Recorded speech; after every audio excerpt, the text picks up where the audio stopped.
Hi everyone, and greetings from the most southern region of Russia. My name is Natasha, and in today's video I'm gonna talk on a system of finance in Russia, because I often see your questions, guys, about what's going on here with ruble. Is it collapsing at the moment? Also, what's going on with our banks? Is it safe to keep money in our banks? Also, I will tell you about deposits because I used them and I saved money on deposits in Russian banks with a very big interest rate. Also, I'm gonna talk on a ruble-dollar rate because I think it's also very important during the sanctions. I should clarify that I'm gonna explain all these things from the perspective of an ordinary person, because I'm not an economist, so I don't have a lot of knowledge in this field, but I know how it works from the perspective of an ordinary person who lives in Russia. If you're ready, guys, like this video and let's go. My dears, I should say that I always highly appreciate your attention to my channel.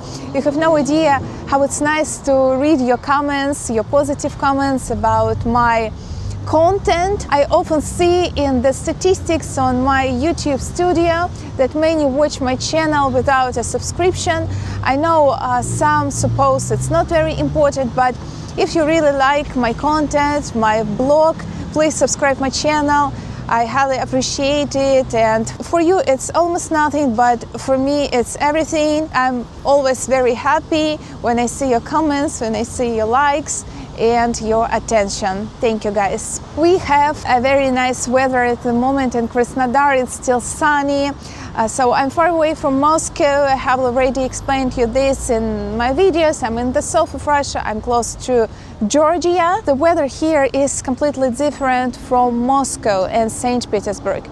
And now it's not cold, and I love it. Those who watch my channel for a long time know that I save money and I'm planning to buy a new car. At the moment I have a car, but it's pretty old and I would like to change it.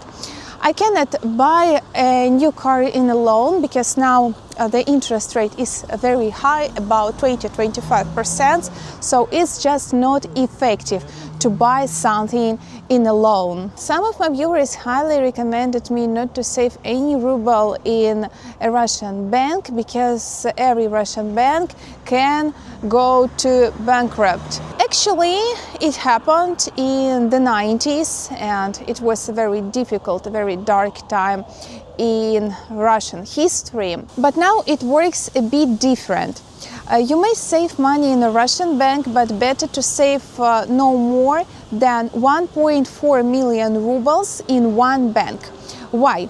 If you save this amount of money or less, you can receive your money in case of your bank goes bankrupt. But if you saved much more money on your bank account or your deposits, you will receive only 1.4 million rubles, no more. You will receive this money without any percent as your payment for an insurance, something like that. We have a special organization against пострахование вкладов, and you will just receive this money. But if you saved, for instance, 5 million rubles, 4 million rubles, 2 million rubles, you will receive only 1.4 million rubles.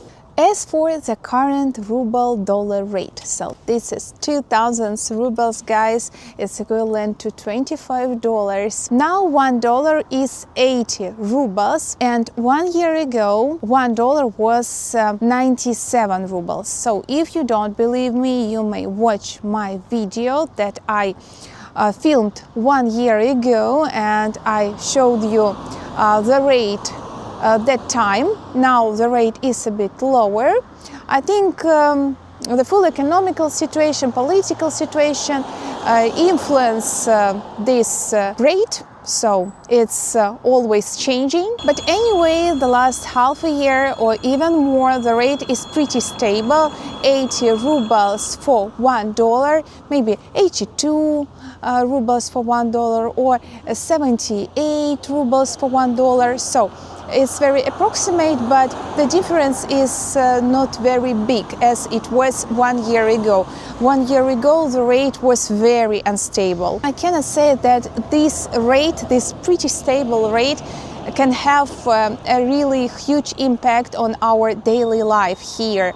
Because if you would like to buy a car, for instance, that is imported, or some electronics, it makes sense because the prices will be pretty stable. But if ruble is falling, the prices are going up on these products. At the same time, I cannot say I'm a kind of a person who really would like to save a big amount of money in cash or in a bank, because I think it's better to invest money in something, because if you save money in cash or in a bank or your account, inflation cuts your money almost every single month and year. That works not for all the countries, but here the best investment is housing, flats, a property, because you always can save money with buying this, because the prices will be increased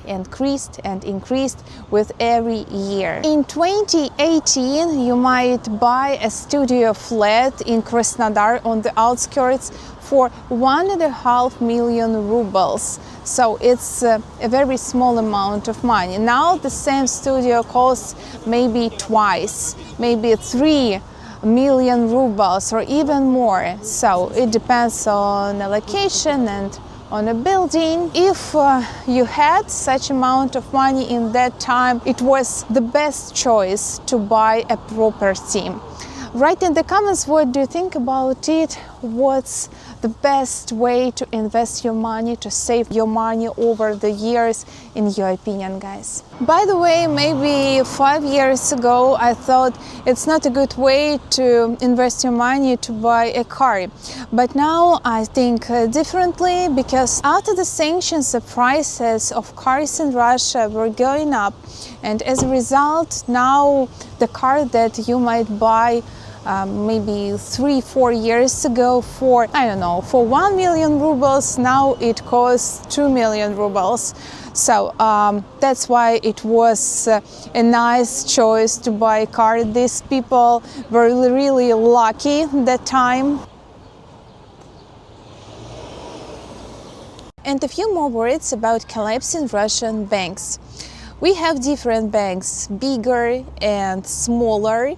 And even before the sanctions, we have banks that were collapsed, that were going to bankrupt. People who had savings in that banks, they received some amount of money as an insurance. I think it was a bit less than 1.4 million rubles as it is right now, but it was maybe 1.2 million rubles, for instance, in 2019, so something like that. Now I doubt really big banks of Russia can go to bankrupt, like Sberbank, like Alfa Bank, like VTB, Gazprom. So we have these large banks, and I doubt it's possible, to be honest. But we have smaller banks, and I wouldn't recommend a person to have a deposit in that banks, because I wouldn't trust these banks, because they really can go to bankrupt, because they are small, but they usually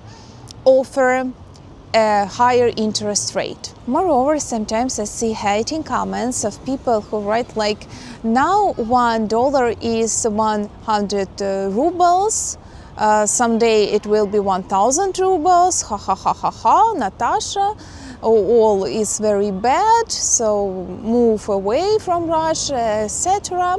But actually, guys, I cannot say we can analyze the situation due to the rates only, because for instance we know South Korea, and as I know $1 is about 1,500 won yes, a Korean currency, so I will write the exact amount of money. I cannot say the economy is very bad, is crushed. A lot of money was invested in the South Korean economy. We cannot judge about economy only due to these rates.